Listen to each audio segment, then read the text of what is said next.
I was in my comfort zone. I was doing just enough to get by. I was working on a job. They paid me just enough to keep me from quitting, and I worked just hard enough to keep from getting fired. How many know people like that? Blink your eyes if you understand what I'm talking about.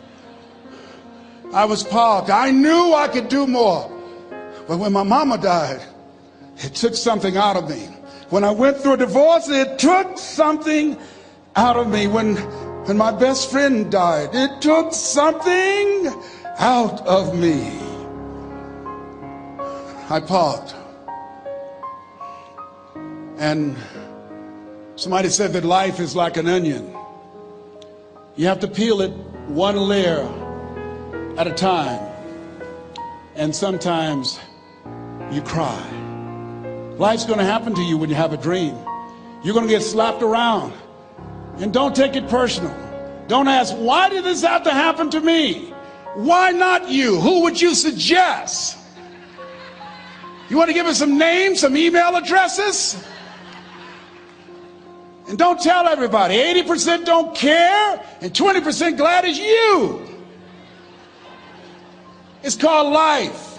Suck it up and move on. Get over it.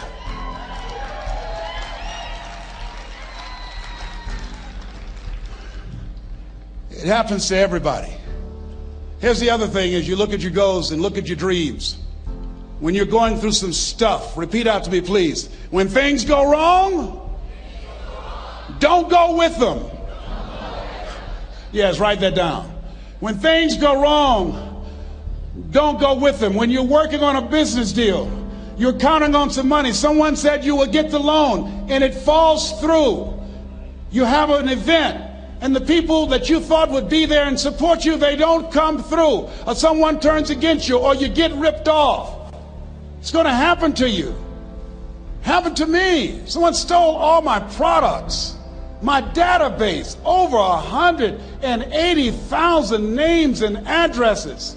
It's not personal. It's going to happen to everybody. It does. 8 out of 10 millionaires have been financially bankrupt. Walt Disney had 7. He filed bankruptcy 7 times and had 2 nervous breakdowns. It's called life. But I got a saying: when life knocks you down, try and land on your back, because if you can look up, you can get up. You've got the power in you to do that. You've got something special. You've got comeback power. Here's the other thing. Let us say together, it's possible. It's necessary. It's me. Yes, write that down. It's me. Take ownership for your life. Nobody can live your dream for you but you. Nobody's going to take care of your business like you. Stop coming up with excuses. Don't give yourself permission to continue to live a small life. You can't fit a big dream into a small life. Give yourself permission to go for it, to test yourself, to challenge yourself, to live full. I like the saying, always strive to get on top in life, because it's the bottom that's overcrowded. The reason you're here is because there's something in you that says, I can do more.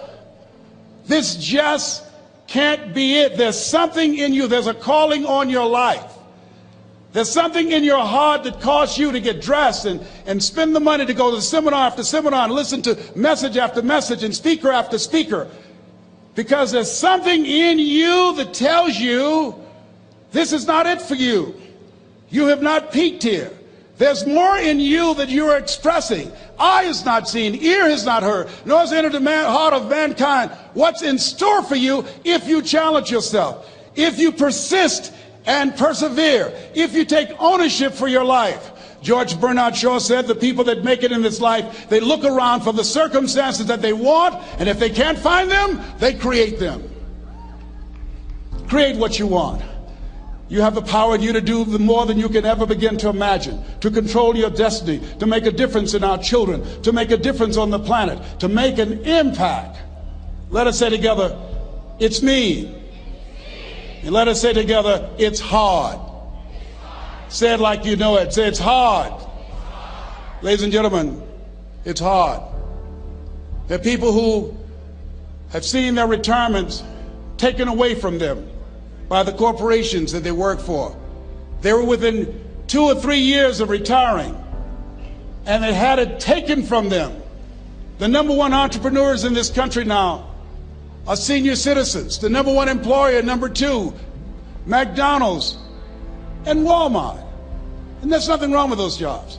I guarantee you those people did not have a plan to end up living their lives at the end of life with those types of jobs.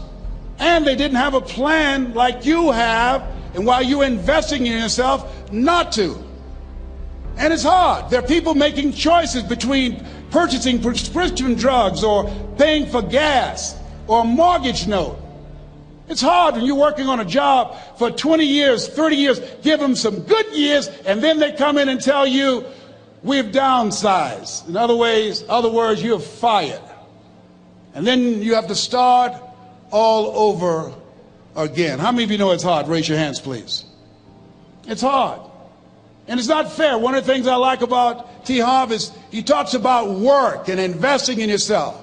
It's not fair when people are going up against that kind of stuff to tell them just think positive and be enthusiastic and everything will work out all right. Ain't that kind of party. It's hard. Life will put some knots on your head. I bought my first home for my mother. I was rushing, didn't know what I was doing, and I bought a home that had a lien against it. And they called me, Mr. Brown, yes, there's a lien against your property. We need $55,000 if you're going to stay there. Wait a minute, sir. I just bought this home. The guy told me there were no liens against it. I'm not the one that owe you the money. You should have checked that out, Mr. Brown. Come on. I called my attorney. We followed up. Yes, Les, there's a lien against the property. But he told me there were no liens. He lied, obviously. Oh, my God.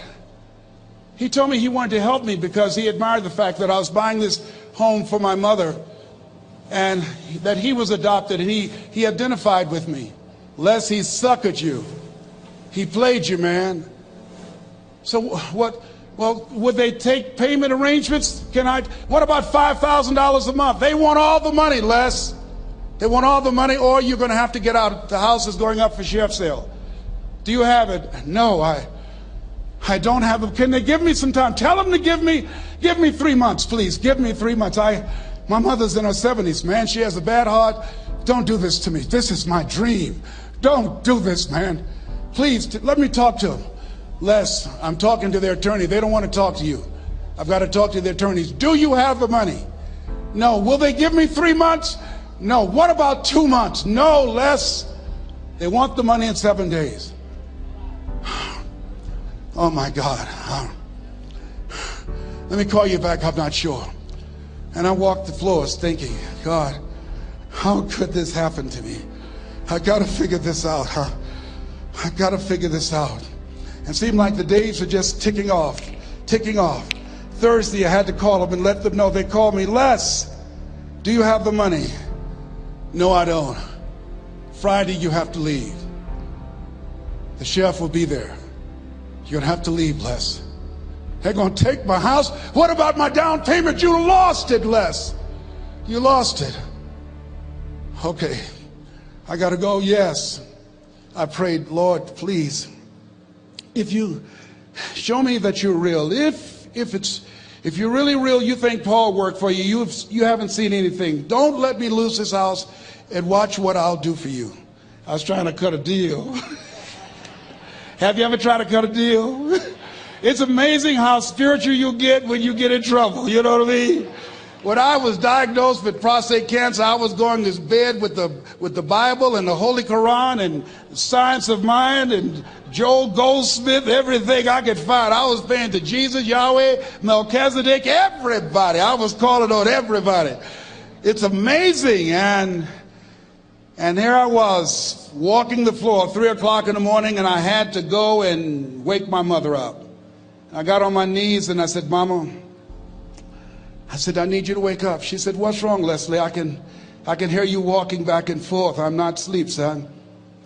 I said, there's something I need to tell you. She said, your eyes are red. Why are your eyes red?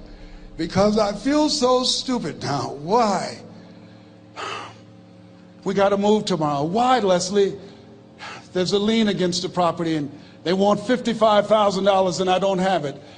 And we're going to be set out tomorrow. We have to go back to Liberty City. So she said, it's okay. I don't like this house anyhow. I said, why? She said, because of my arthritic knees, it hurts my knees when I go up the steps. I said, and why didn't you tell me? Because you were so happy. I just said it because you were happy. I'll live in a shack with you, boy. I love you. It's not the house. I love you. I love all my children. I said, thank you, Mama. Thank you. And the next day when we were in the truck going back to Liberty City, and we pulled down 68th Terrace, the neighbors came out and said, wow, Mamie, y'all coming back? Are you back? Yes. What happened to the home your boy bought for you? Those boys you adopted. Leslie didn't do a title search. He made a mistake. And boy, I was so humiliated. How many ever made a mistake that you were just humiliated? Raise your hands. I was devastated. I was taking the furniture off the truck, and my mother came, and I was crying. And she said, boy, I said, yes, ma'am. She said, hold your head up. I said, Mama, I can't. She said, hold your head up. I said, why? Look what I've done. She said, it's okay. It's okay. You are going to make a lot of mistakes in life, young man. You're going to fail your way to success. You have nothing to be ashamed of. Keep your head up and take that furniture back in the house. I said, yes, ma'am. And I learned something from that. If you ever go through something, hold your head up. If you ever make a mistake, hold your head up. If you ever do something that everything goes wrong, life catch you on the blind side, hold your head up. It's not over. Goethe said, that which does not kill you will make you stronger. Hold your head up. Shake someone's hand on your right and left and say, hold your head up.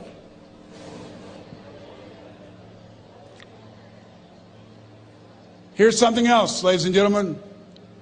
Repeat after me, please. You got to be hungry. Everybody together, you got to be hungry. I'll never forget Mr. Washington said, Mr. Brown, yes, sir. What do you want to do with your life, young man? I said, sir, I want to be a disc jockey. He said, Mr. Brown? I said, yes, sir. He said, you got to be hungry. I said, what do you mean by that? He said, people that are hungry are willing to do the things today others won't do in order to have the things tomorrow others won't have. People that are hungry are willing to invest in themselves.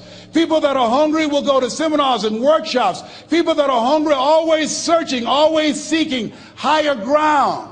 So how do you want to make it? I said, I want to be a disc jockey. He says, good. Here's what to do. He said, I want you to read 10 to 15 pages of something positive every day. He said, you don't get in life what you want, you get in life what you are. You must program yourself to success. He said, I want you to listen to Earl Nightingale and Zig Ziglar. Listen, faith comes by hearing and hearing and hearing. He said, I want you to change your relationships.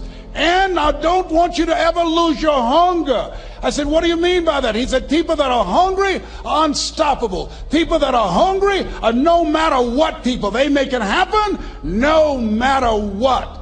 He said, I want you to listen to Paul Harvey. Who is he? He's the world's greatest communicator. Success leaves clues, young man. Always listen and follow people who are doing what it is you want to do at the level you want to do it, and learn from them.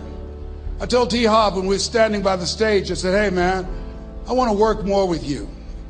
I want you to coach me. I want to learn from you. See, I found you're never too old to learn and you're never too young to teach. Always have a thirst for learning. So I listened to Paul Harvey every day on the radio. While in school, I would go out and listen in his car. He gave me his keys. I was working to develop myself. And I continued to listen to motivational messages, and he would take me to see the late Dr. Norman Vincent Peale, who wrote the book, The Power of Positive Thinking. I toured with him before he passed. You You have something special. You have greatness within you. Don't allow your circumstances to determine who you are. Don't allow your negative thoughts to hold you back. You have something special. You can do more than you can ever begin to imagine. Dr. Peel was an incredible man. I admired him when he spoke. He gave me goosebumps. I can feel him in my heart. And I never forget, we were coming back to the school and Mr. Washington said, Mr. Brown, yes, sir. When Dr. Peel spoke, you didn't move. When he spoke, you were hanging on every word. When he spoke, we didn't have to tell you to sit down and be quiet. Why? I said, sir, I could feel him when he talked. I felt like he was talking to me, sir. He said, he was. I said, but he doesn't know me, but he was speaking to you. Did you feel him in your heart? I said, yes, sir. He said, most people feel him in their head. If you felt him in your heart, he said, listen to him, son. Follow him, learn from him. And I would go to seminars and workshops. Anywhere I would find where Dr. Peel was, I would be in the audience. I would drive 200 and 300 miles just to hear him speak. And my dream and vision was to share the stage with him. I thought about it. What is your goal? What is your vision? I want you to hold it in mind. There's some power in that. Because when I became involved in speaking, I never forget, I got a call from Og Mandino, who wrote the book, The Greatest Salesman in the World. He said, Les, I'm stuck in Philadelphia. I need to be in Kankakee. Dr. Norman Vincent Peale is appearing. I can't make it. I heard you're in Chicago. I said, yes, I am. Can you go and open for me? I said, yes, man. Oh, my God. Dr. Peale, I said, yes, I'd love to do it. And I went there and I came. I said, hi, I'm Les Brown. He said, you're not the band of renown? I said, no, I'm Mrs. Mamie Brown's baby boy. I'm here to speak. He said, come backstage. And his wife, Martha, was there. And she said, Papa, Les Brown is here, the speaker. And he said, Les Brown, shoot for the moon. Because even if you miss your land among the stars. I said, sir, that's my quote. I wrote you when I was in the 11th grade. I was a part of a special education class project. That's my quote. He said, I know. I end all my speeches with that quote. And Dr. Peel had a great sense of humor. A young man was backstage and I had so many questions to ask him and my mind froze up, and the young guy said, Dr. Peel, how old are you? And he was up in age. He said, Sonny, I'm 92. The young man looked at him and said, I don't know if I want to live to get 92. He said, that's because you've never been 91. So I did the things that Mr. Washington suggested. I listened to motivational tapes on a regular basis. I would go to seminars and workshops whenever Zig Ziglar and Dr. Dennis Waitley and Jim Rohn would come to town. And I said, sir, what do you want me to do now? He said, Mr. Brown, I've given you everything that I can give you. He said, develop your mind, put your money where your mouth is, continue to learn how to be an effective communicator, because once you open your mouth, you tell the world who you are. And always surround yourself with OQP, only quality people. So I went to apply for a job on Miami Beach. WMBM radio station. Milton Butterball Smith was the program director. Hello, Mr. Butterball. How are you, sir? My name is Les Brown, sir. I'd like to be a disc jockey. He said, young man, you have any journalism in your background? I said, oh, no, sir, I don't. You have any experience in broadcasting? I said, no, sir, but I practice all the time, sir. Let me audition for you, sir. Let me show you how good I am. All I need is a shot, sir. He says, no, we don't have any job for you. How many ever been rejected? Raise your hands, please. I was devastated. I went back and I told Mr. Washington, I said, Mr. Washington, they said no. He said, don't take it personally. Most people are so negative, they have to say no 7 times before they say yes. He said, you got to be hungry. Know your vitamin. Go back again. I said, yes, sir. Hello, Mr. Butterball. How are you, sir? My name is Les Brown, sir. I like to be a disc jockey. Young man, weren't you here yesterday? Yes, sir, I was. Didn't I tell you no yesterday? Yes, sir, you did. Then why are you back today? Well, sir, I didn't know whether or not somebody was laid off or somebody was fired, sir. Nobody was laid off or fired. Now, get on out of here. I came back the next day. Hello, Mr. Butterball. How are you, sir? My name is Les Brown, sir. I like to be a disc jockey. I know what your name is. Weren't you here the last 2 days? Yes, sir, I was. Didn't I tell you no the last 2 days? Yes, sir, you did. Why are you back? Oh, sir, I didn't know whether or not someone got sick or someone died, sir. No one got sick or died. No one was laid off a fire. Now don't you come back here again. I came back the next day talking loud, looking happy like I was seeing him for the first time. I said, hello, Mr. Butterfall, how are you? He looked at me with rage. He says, go get me some coffee. I said, yes, sir. My favorite book says the greatest among you will be your servant. How many of you are serious about your goals and dreams? Raise your hands. Very good. Write this down. Provide more service than you get paid for. Provide more service than you get paid for. I go to a lot of seminars and workshops. And one of the things I know about T. Harv Eckert, when I was sitting in the class with Robert Ruppel and all of the other presenters, they hold themselves to high standards and they provide more information than anybody else in the industry, bar none.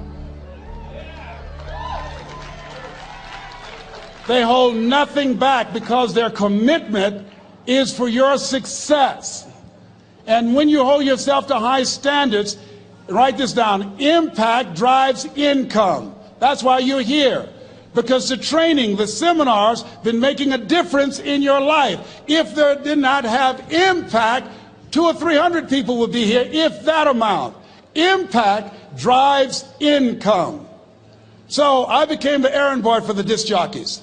I would go get their lunch and their dinner, and I would bring it to them in the control room, and I'd watch them working the control boards, knowing my time will come. Write this down. I expect to reach my goal. Yes, you want to operate with a spirit of expectation. I expect to reach my goal. So I started preparing for the next position. Never forget one quote that I heard. As you look at your life, you look at your goals and dreams. It's better to be prepared for an opportunity and not have one than to have an opportunity and not be prepared. If you expect to reach your goal, prepare yourself now. And so then pretty soon, the guys at the station, they begin to take a liking to me. Write this down. Build relationships. As you're aware, people deal with people that they know, like, and trust. And so they would say, Leslie, yes, sir. Come here, yes. Come outside. Who did this? Oh, your car? Yes. Who cleaned my car? I did, sir. I would wax their cars in the weekend, inside and out. How much do you charge? Oh, nothing, sir. I just wanted to help out. I was providing more service than I got paid for. I was building relationships. They said, whoa, look here. Donna Ross and the Supremes are coming to town. The Four Tops and the Temptations. Here are my car keys. Pick them up for me. Take them to the Fontainebleau Hotel on Miami Beach. I said, yes, sir. I would drive them all over Miami Beach in their big, long Cadillacs. I didn't have any driver's license, but I was driving like I had some. Then one day, it was a Saturday afternoon, a disc jockey by the name of Rockin' Roger was drinking while he was on the air. It was a Saturday afternoon, and I was the only one there. Rockin' Roger got so drunk, he could not complete the show. He started slurring his words. He's about to fall off the chair. And there I was, looking at him through the control room window, walking back and forth, young, ready, and hungry.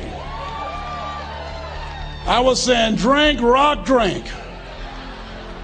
Drink, Rock. I'd have gone and get him some more if he'd asked me to. Then pretty soon the phone rang. It was the general manager, and I answered the phone. I said, hello? He said, young boy, this is Mr. Klein. I said, I know. He said, Rock can't finish his program. I said, I know. He said, would you call one of the other DJs in? I said, yes, sir.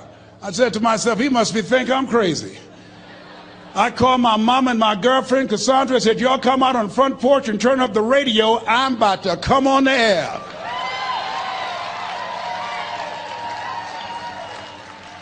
I waited for about 20 minutes, and I called him back.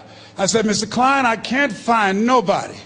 He said, young boy, you know how to work the controls? I said, yes, sir. He said, go in there and segue the records, but don't say nothing here. I said, yes, sir. I couldn't wait to get old Rock out of the way. I put on a fast record. I said, look out, this is me, LB Triple P, Les Brown, your platter playing papa. There were none before me and there will be none after me. Therefore, that makes me the one and only. Young and single and love to mingle, certified, bona fide, indubitably qualified to bring you satisfaction and a whole lot of action. Look out, baby, I'm your love man. I was hungry. I was hungry. Get old man a round of applause. I was hungry. I was hungry. You got to be hungry. Shake someone's hand on your right and left all around you and say, you got to be hungry. You got to be hungry. To get those dreams out of your head and step into your greatness, you got to be hungry. To get those ideas, that talent, that gift out of your system, you got to be hungry. To get up off the canvas of life and understand what Willie Jolly meant, that a setback is a setup for a comeback. You got to be hungry. People that are hungry are willing to do the things today others won't do in order to have the things tomorrow others won't have. How many of you got value out of what you've heard thus far? Raise your hands, please. Very good. I would like to leave this with you. I don't know what your goals are. I don't know what you want to do. Here's what I know about you. You have greatness within you. Here's what I know about you. I can help you to live full and to die empty. I can show you what I've learned. If anybody told me that I would be doing what I'm doing now, I leave here today, I go to New Orleans and speak there, then I'll be flown to Barcelona. If anybody told me, given my circumstances, born in an abandoned building on a poor section of Miami, Florida, called Liberty City, both my birth parents stood up and said, hello, son, I would not know either one. Being labeled educable mentally retarded, put back from the 5th grade to the 4th grade, failed again when I was in the 8th grade, no college training. Anybody told me the principles that I would teach you, that they would have the impact that it has had on my life. This Les Brown that you see, I did not know he existed. And I tell you that you have greatness within you. You have the ability to do more than you can ever begin to imagine. Come into the room with me, and I guarantee you your life will never be the same again. I like to leave this with you. I don't know what your goals are. Mine is to find a cure to autism. Mine is to find a cure to breast cancer and to prostate cancer. Mine is to work with our youth and to reduce the recidivism rate in our prisons and help young people learn how to become an asset to our society rather than a liability. Mine is to train speakers to become great communicators, to speak from their heart, not their heads, and teach them how to impact and create a new conversation so people can see the possibilities of life and overcome the possibility blindness that held me hostage for 14 years. I don't know what your goals are, but here's what I know about you, and I don't know you. You've got greatness within you. And I like to leave this with you, something my mother used to love to hear me say. Leslie, yes ma'am, mama, say that thing for me, boy, that makes me feel good. I dedicate this to you, to the greatness in you, and to the dream that you showed up on the planet to produce. And it's simply this: if you want a thing bad enough to go out and fight for it, to work day and night for it, to give up your time, your peace, and your sleep for it.